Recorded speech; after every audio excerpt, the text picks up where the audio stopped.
Hello guys, ഇന്ന് what I eat in A day ഒരു video ആണ് ചെയ്യുന്നത്. എല്ലാവരും ചെയ്യുന്നതൊക്കെ കണ്ടിട്ടുണ്ടെന്നുള്ളത് ഞാനിത് ആദ്യമായിട്ടാണ് ചെയ്യുന്നത്. രാവിലെ തന്നെ സ്മൂത്തിയാണ് അടിച്ചത്.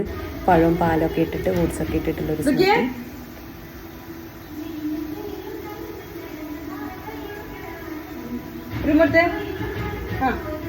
സ്മൂത്തി.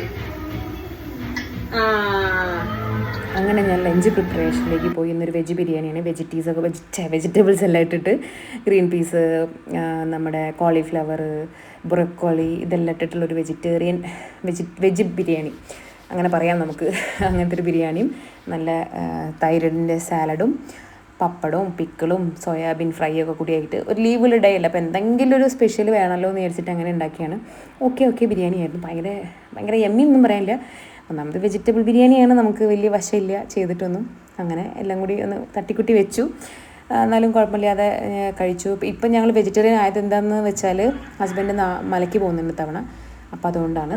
പിന്നെ ഉച്ചയ്ക്ക് ശേഷം നമ്മൾ ഫുഡെല്ലാം കഴിച്ച് കഴിഞ്ഞിട്ട് ഫ്രൂട്ട് കഴിച്ചതാണ്. അപ്പോൾ അതിൽ മാതള നാരങ്ങ എന്നാണ് ഞങ്ങൾ നാട്ടിൽ ഇതിന് പറയുന്നത്.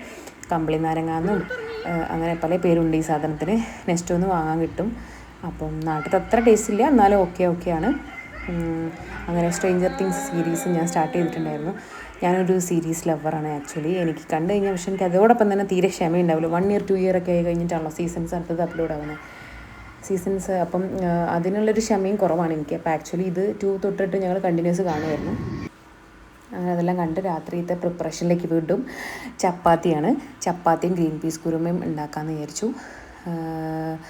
അങ്ങനെ നമ്മുടെ ഒരു what I eat in A day വളരെ വിജയകരമായിട്ട് ഷൂട്ട് ചെയ്യാൻ പറ്റിയെന്ന് വിചാരിക്കുന്നു.